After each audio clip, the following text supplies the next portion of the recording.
What is going on, kings and queens of this wonderful wonderland that we call YouTube?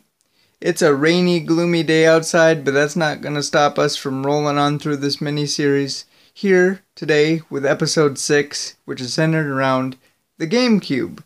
Now this is one of the systems that is relatively new to my collection. I've only had it about a year. I picked it up at a swap meet.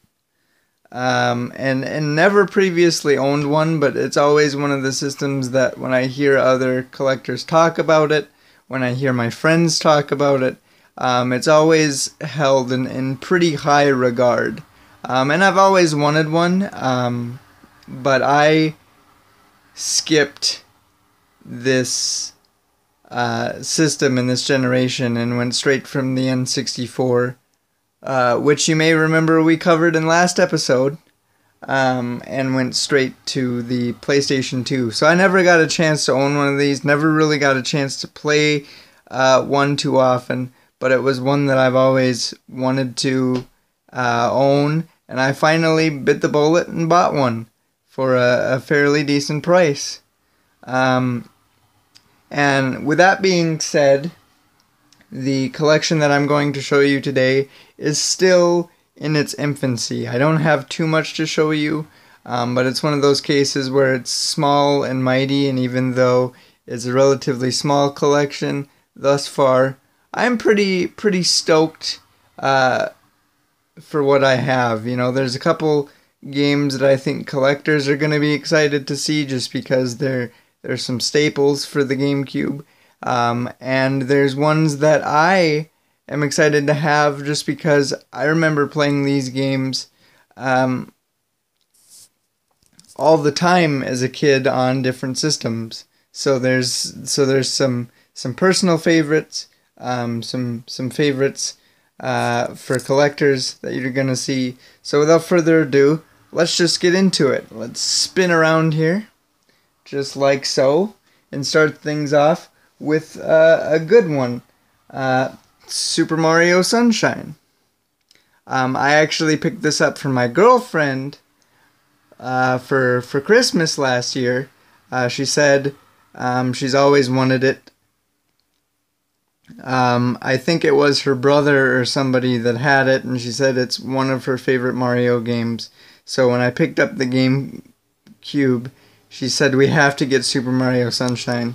So Santa brought it to her last year, and she's just, you know, it's kind of cute to see the smile across her face whenever she looks on the shelf and sees it, or talks about those memories. Like I mentioned in the last episode, gaming in general, but collecting is really all about those sentimental values and those memories, and this one really has some good vibes for her. So Super Mario Sunshine, one of my girlfriend's games, but nonetheless it is in my collection, our collection. She'll shoot me if I don't say that right, but Super Mario Sunshine kicks us off here. Next we have one of my personal favorites, and this is actually the very first PS2 game I ever played. Crazy Taxi. My babysitter at the time had a boyfriend who she convinced to let me borrow a PlayStation 2 with a bunch of his games because she knew I was really into gaming, and at the time I didn't have one. And Crazy Taxi was one of the games that he had that I probably played the most, and I still love it to this day. So there's Crazy Taxi.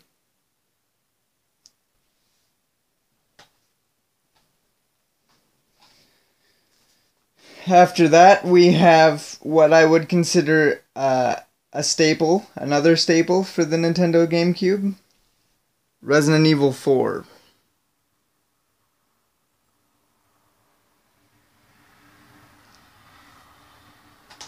After that, we have yet another personal favorite,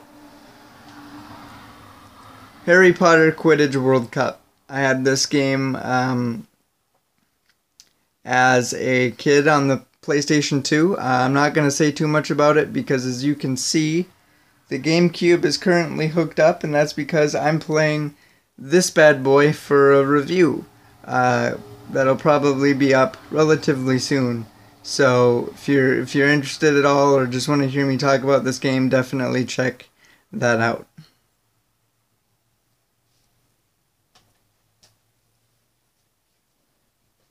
After that, we have Resident Evil 1. Now, I'll mention it more in detail when we get there, but you're gonna see Resident Evil spread kind of thin, more or less, across my collection.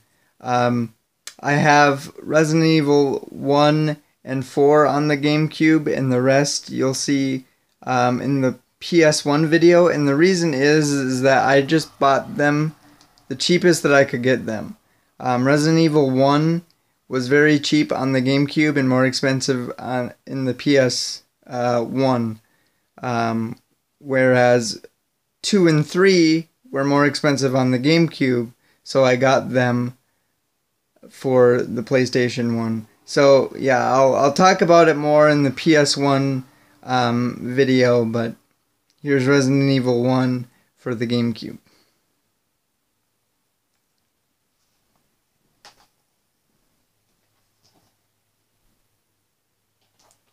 Up next, we have Peter Jackson's King Kong.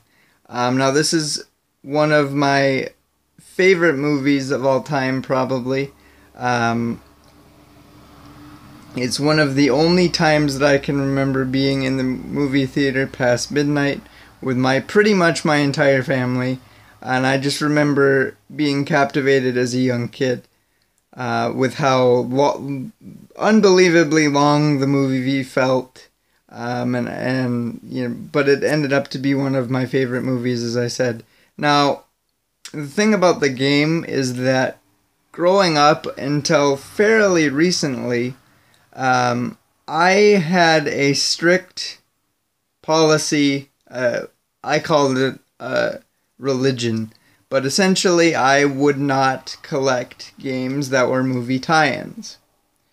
For whatever reason, they just bugged me. They drove me nuts, and for the longest time I considered them a waste of time. And this is just one of the few examples you'll see in my collection where I made an exception. You know, and this one is really proof that not all movie tie-in games are bad. They're just misunderstood. And this happens to be a good one, so I picked it up for the GameCube.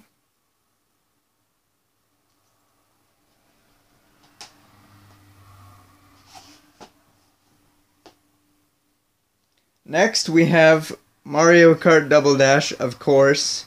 My girlfriend sniped this one for cheap off the Facebook exchange, and you know, we couldn't pass it up. Actually, if I'm being honest, when she found this for the price she found it at, it was only like $20, if anybody cares. And that is not the price for this if you were gonna buy it anywhere else. But my jaw literally hit the floor, and I said, you gotta buy it as soon as possible.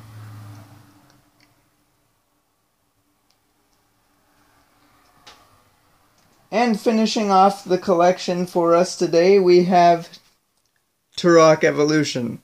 I'm a pretty big Tarak fan, mostly for nostalgic purposes, as you could tell probably with the Nintendo 64 ones that I have. I have this one, and I have the newest one for PS3. You'll see when we get there. But one thing that always kind of stood out to me about the Turok series is the violence. You know, it was a violent game that I was never allowed to play as a kid.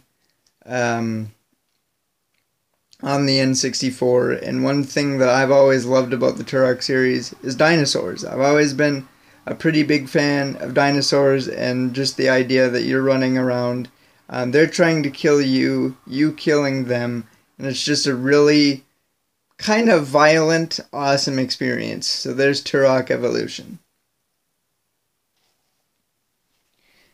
And, ladies and gents, that'll bring our episode 6, the Gamecube episode, to a close. Like I said, it was another short, sweet, to the point case. But I don't think I have to tell you that there are games that I don't have yet. You know, I'm missing Melee, I'm missing Twilight Princess, stuff that I really, really want. The issue is, though, is that the GameCube, much like any other system, was competing with the PS2. So the issue with collecting with this is just finding games that I want specifically on the GameCube that I don't want or have for the PS2.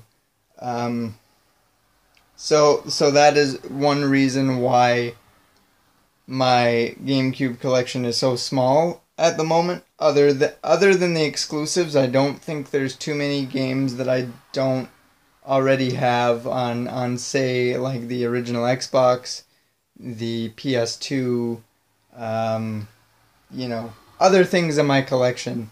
So these are just a starting example of games that I wanted to have for the Nintendo GameCube. Like I said, small and to the point, but still growing, and I think it's definitely a solid start for somebody that has only had his GameCube for slightly over a year. I'm definitely proud of what I have here. And just like with everything that I'm collecting for, I'm excited to see it grow, excited to get some of the exclusives that everybody knows and loves, and most importantly, excited to share them with you. So when I get them, you'll be the first to know. And yeah, that'll about wrap this video up. If you're at all interested in that Harry Potter Quidditch World Cup review that's coming, definitely check that out. I have no idea when it'll be up. I'm playing through it now, and I'm hoping to be done relatively soon. But yeah, if you're a Potter fan who's interested in that game, maybe you've played it yourself, maybe you've never heard of it, whatever the case is, definitely check out that review when it's up. Definitely show your love and support for this video, that video, because these are the first 2 GameCube videos ever on the channel. So yeah. As always, guys, I salute you. We'll see you in the next video, if you can believe it, episode 7. And remember, we're all mad here.